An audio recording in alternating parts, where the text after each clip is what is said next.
বিভিন্ন রকমের দরুদ।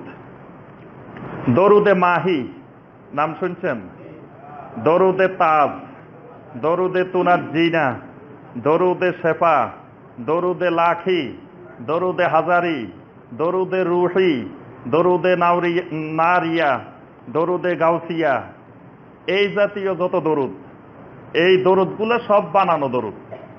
মানে বিভিন্ন বুজুর্গরা, বিভিন্ন ব্যক্তিরা এই জাতীয় দরুদগুলো বানিয়েছেন। বানানোর পরে আপনার এগুলার আবার ফজিলত তৈরি করে দিচ্ছেন। কোন কোন বইতে বিশাল বিশাল ফজিলতের কথা লিখে দিচ্ছেন, যে এই দরুদ পড়লে এই ফজিলত, এই দরুদ পড়লে এই ফজিলত। দরুদে হাবিব আছে, দরুদে হাবিব জানেন? কুম কুম ইয়া হাবিবি কামতা নামো আজামান লিল মুহিব্বে কাইফা ইয়ানামু, কুম কুম ইয়া হাবিবি কামতা নামো। তারপরে আপনার দরুদে তাজ, দরুদে তাজের ফজিলতটা শুনেন। এই বইতে যে ফজিলত লিখছে, যে এই দরুদ যদি কোনো ব্যক্তি হুজুর সাল্লাল্লাহু আলাইহি সাল্লামকে স্বপ্নে দেখার আশা পোষণ করে, তবে সেই যেন চান্দ্র মাসের শুক্ল পক্ষের প্রথম শুক্রবার রাতে এশার বাদে পবিত্র শরীরে ও সুগন্ধিযুক্ত পোশাকে 180 বার এই দরুদ শরীফ পাঠ করে।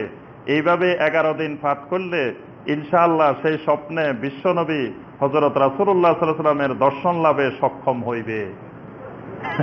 এই কথা কে বলল?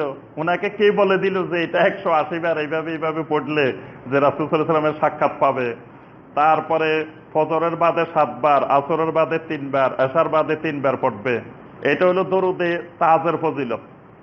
দরুদে হাজারির ফজিলত, কবরস্থানে 3 বার এই দরুদ শরীফ পাঠ করিলে আল্লাহ তাআলা তার বরকতে 80 বছরের আযাব কবরস্থান থেকে উঠাইয়া দেন। নাউযুবিল্লাহ।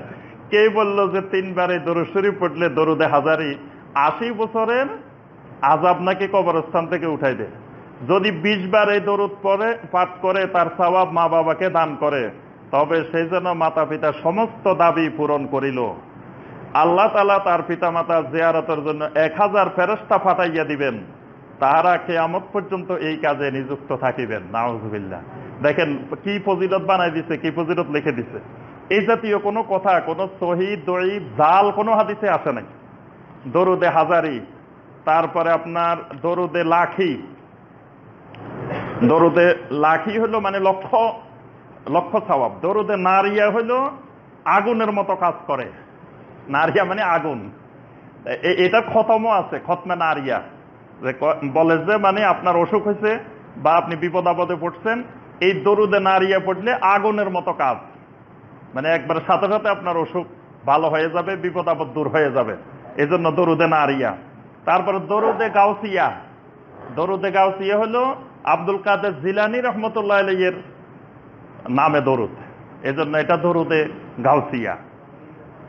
এইরকম অসংখ্য দরুদ, এই জাতীয় দরুদের গুলোর বিশাল বিশাল ফজিলত এই সকল কিতাবে দেখবেন যে বর্ণনা করা আছে। এই জাতীয় যতগুলো দরুদ, এগুলো সব নিজেদের বানানো এবং ফজিলত গুলো সব বানোয়ান। এই জন্য দরুদ নিজে পড়া যায়। দরুদ নবী সাল্লাল্লাহু আলাইহি ওয়াসাল্লাম যেগুলো শিখাইছেন সেগুলো তো পড়তেই হবে। এর বাহিরে কেউ যদি এমনি স্বাভাবিকভাবে নবী সাল্লাল্লাহু আলাইহি ওয়াসাল্লামের জন্য দোয়া করেন, সেগুলো দরুদ। যেমন আল্লাহুম্মা সাল্লি আলা মুহাম্মদ ওয়া সাল্লিম, এই পর্যন্ত পড়লেও দরুদ। সাল্লাল্লাহু আলাইহি ওয়াসাল্লাম, এটাও দরুদ। এরকম পড়া যায়।